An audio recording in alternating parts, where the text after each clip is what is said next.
Muy buenos días.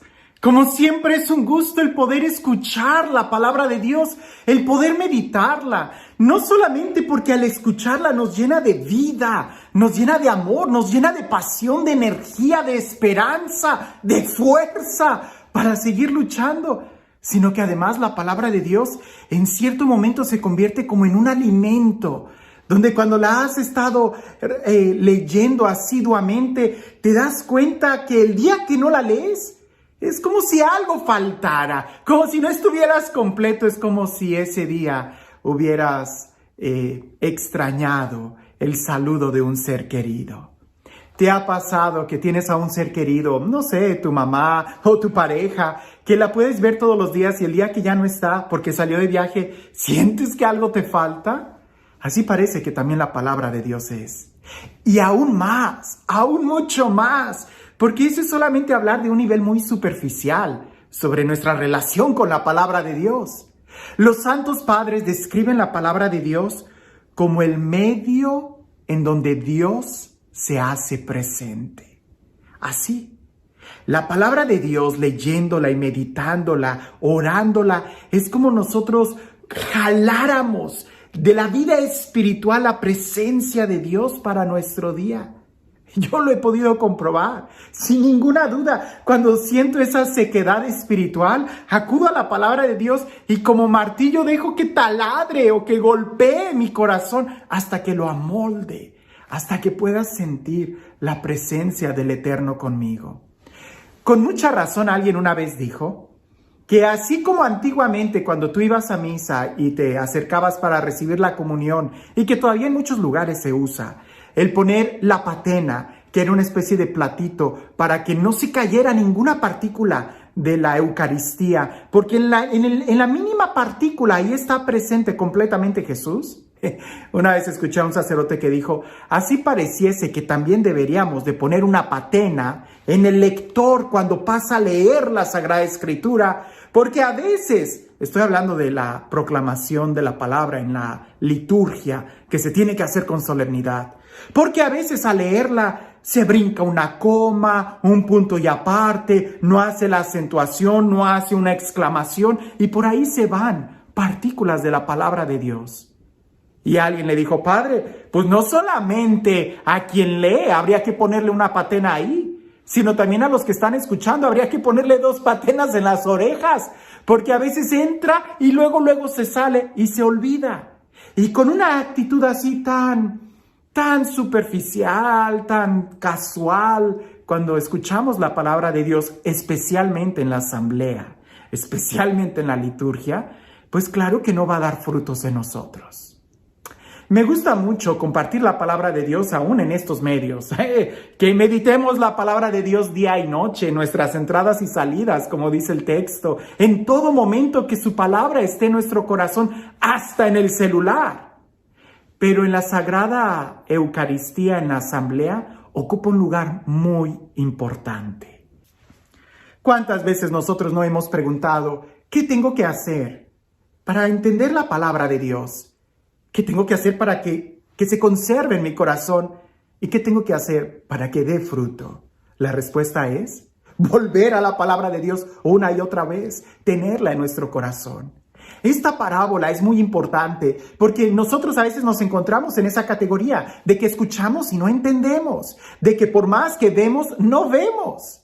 Y es que cuando tenemos esa situación, no cabe duda que tenemos que volver a la palabra de Dios una y otra vez hasta que la palabra nos grite y rompa nuestra sordera. Porque muchas veces nosotros nos acomodamos de tal manera que queremos que la palabra diga algo, cuando más bien nosotros debemos de ser totalmente dóciles y dejar que la palabra diga lo que ella quiere decirnos.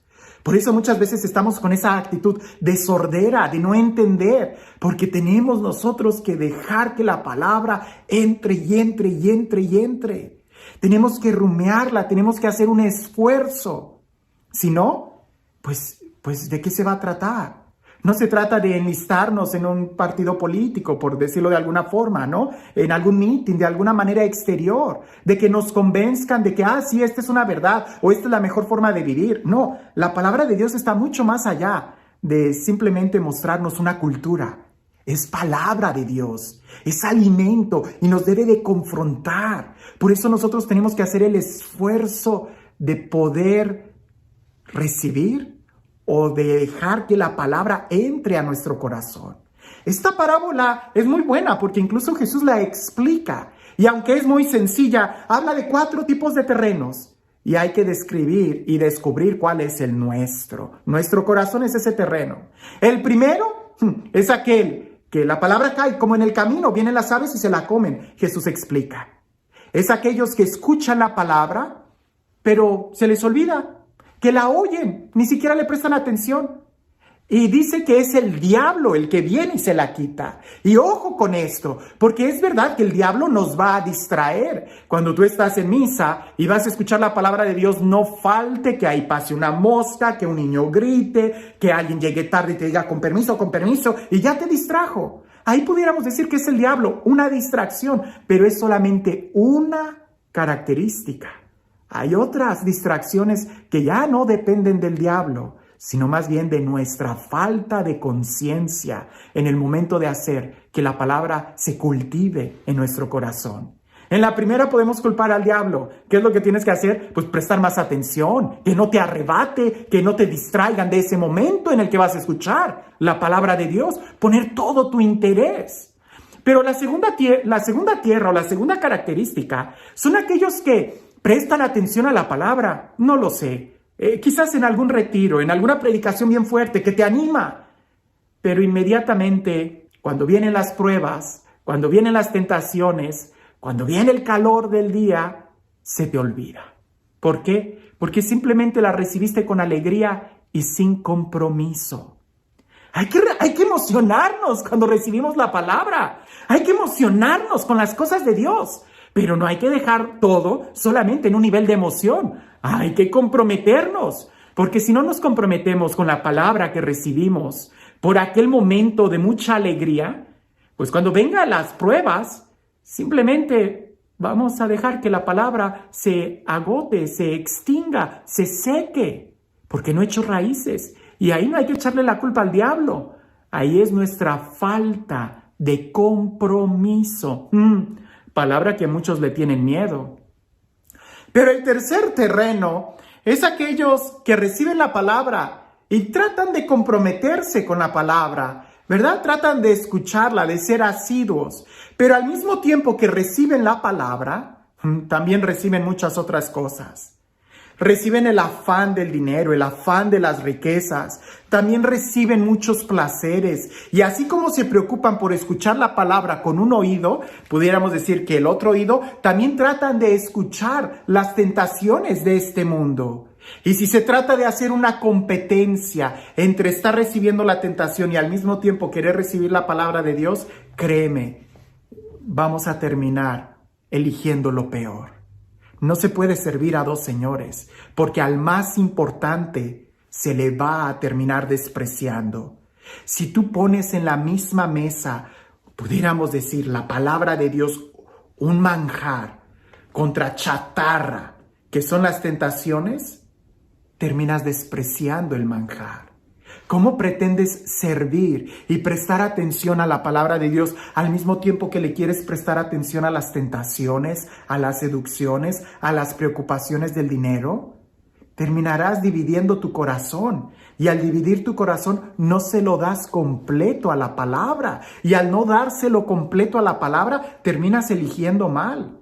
Como te das cuenta, en este terreno tampoco hay que echarle la culpa al diablo. Es simplemente una falta de atención nuestra el poder escuchar completamente y celosamente la palabra de Dios.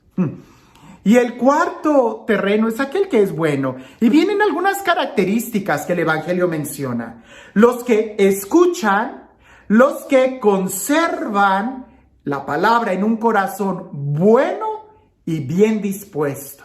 Y entonces dan fruto por su consistencia. Y pudiéramos durar mucho tiempo hablando de cada verbo y de cada característica, lo que consiste el saber escuchar, lo que consiste el conservar. Trata de conservar la palabra de Dios. No lo sé, el día de hoy puedes ver y volver a ver y volver a ver un video, una predicación, leerla, volver a leerla, volver a leerla.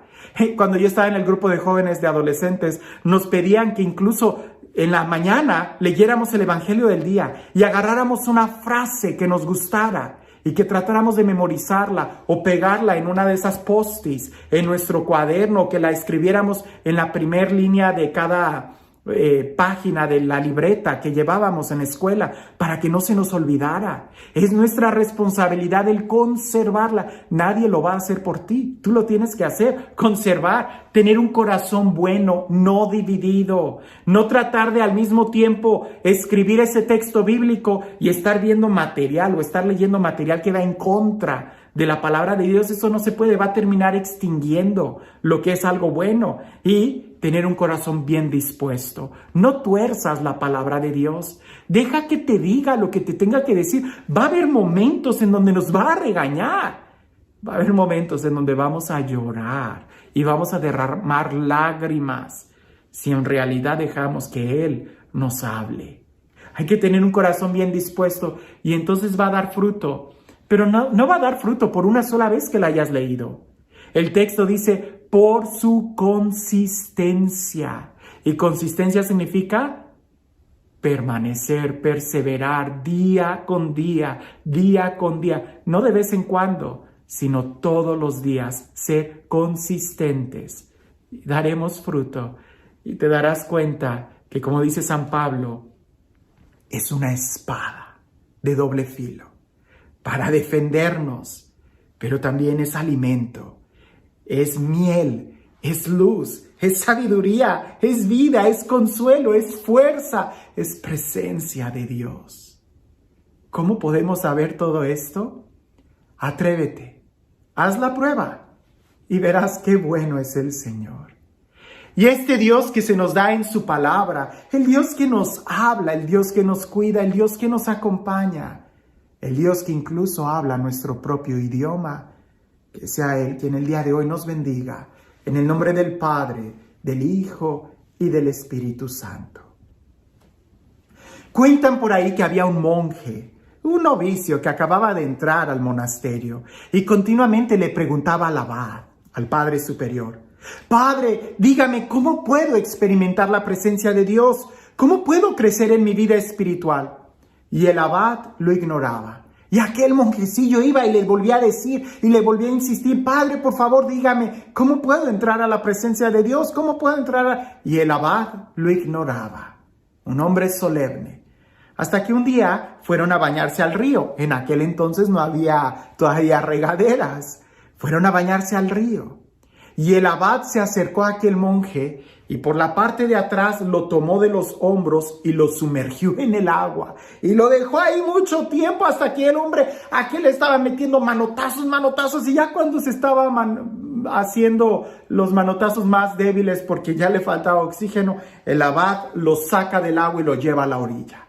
Y aquel monjecillo está tosiendo todo el agua y no entendía muy bien y se le queda viendo al abad así como diciendo: ¿qué pasó? Y el abad le dice: cuando tú estabas abajo del agua, ¿qué era lo que más deseabas? Y él dijo: aire, respirar. Y el monje le decía: ¿tenías ganas de comer? Y aquel le dijo: no, yo quería respirar. ¿Te sentías cansado? No, yo quería respirar. ¿Tenías ganas de quejarte, de pelear, de preguntar el por qué? No, yo quería respirar. ¿Tenías algunas dudas filosóficas? ¿Qué era lo que pensabas cuando...? No pensaba en nada, solamente quería respirar. Y el abad le contesta: cuando así de grande sea tu deseo en buscar la presencia de Dios, la tendrás. A veces nosotros queremos experimentar la presencia de Dios con leer 2 páginas. Eso no se puede. Tenemos que desearlo con todo nuestro corazón. Y eso solamente se va a notar en nuestra perseverancia. El que persevera alcanza. Y Dios tiene mucho más deseo de saciar tu vida que lo que tú tienes de que Él llegue a ti. Pero Dios no te va a obligar. Esa es nuestra decisión. Que tengas un excelente día.